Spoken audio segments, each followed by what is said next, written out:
आज ना मी अंड्याची भाजी केली होती आणि एवढी मस्त झाली ना. तुम्ही एकदा अशी नक्की ट्राय करा. तर काय करायचं, अंडे मी उकडायला ठेवले होते 4. उकडताना मीठ घालायचं म्हणजे पटकन शिजतात ते.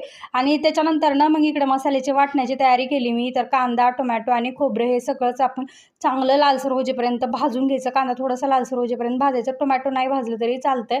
त्याच्यानंतर ना खडे मसाले घेतले होते मी इथं धने, तीळ, नंतर मिरे, लाल मिरची, तेजपत्ता, दालचिनी आणि एक विलायची. आणि हे सगळंच थोडंसं पाणी घालून बारीक पेस्ट केली याची. आणि त्याच्यामध्ये ना लसूण, अद्रक आणि कढीपत्तासुद्धा घातला. थोडंसं पाणी घालून वाटून घेतलं.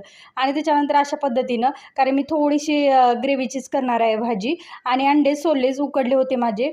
त्याच्यानंतर ना असे अंड्याला कट मारून घेतले, म्हणजे आपला मसाला आहे ना छान त्यात जातो.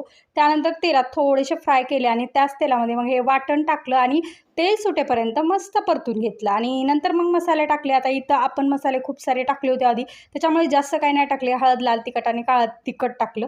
त्याच्यानंतर मिक्स केलं, तर हवं तेवढं पाणी घातलं आणि चवीनुसार मीठ घातलं आणि मस्तपैकी एक उकळी येऊ दिली. अशी झणझणीत आणि मस्त अशी भाजी तयार झाली होती. एवढी टेस्टी झाली होती ना. त्याचबरोबर मी कांदा, लिंबू आणि फुलके केले होते.